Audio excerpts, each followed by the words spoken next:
When you know that you're doing something, then it moves from being an addiction or habit from being a choice.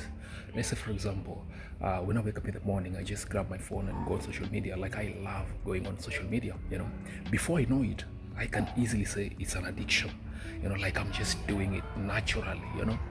But the moment I discover, I'm wasting a lot of time going on social media, grabbing my phone, looking at all this stuff. The moment I discover that and I see it as a waste of time, then it shifts from being an addiction to a choice.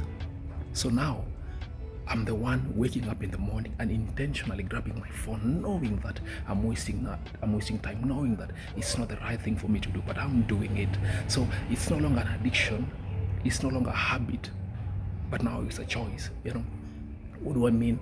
Some of these things that we are doing in our life that we are calling habits, we are calling addictions, they're things that we have intentionally decided to pursue, to do, but we are blaming it upon, like it's controlling us.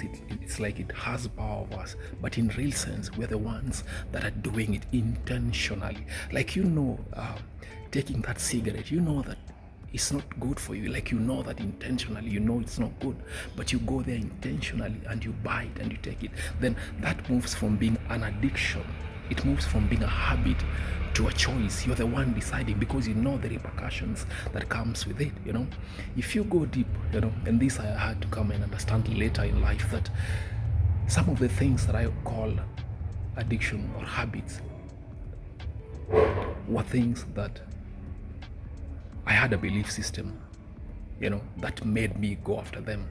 For example, the belief system that, cigarette will give me this peace, this sense of belonging.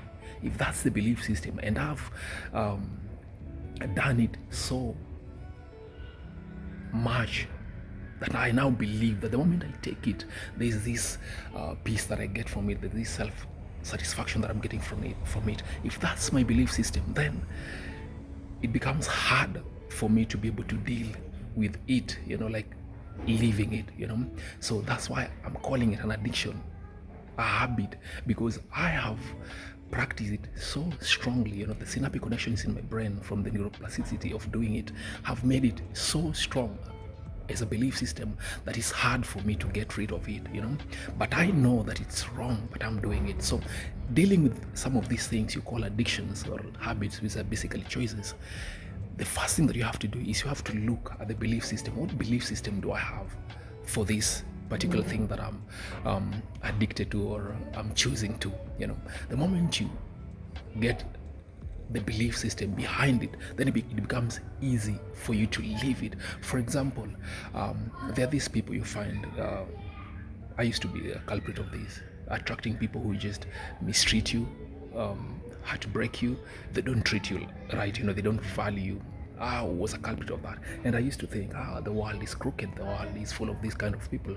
But then you come to discover later in life that it was not them, but it was me. I'm the one who was crooked inside. Then I'm the one who was attracting them. I'm the one who had a belief system of feeling guilty, like this satisfaction that I felt from guiltiness.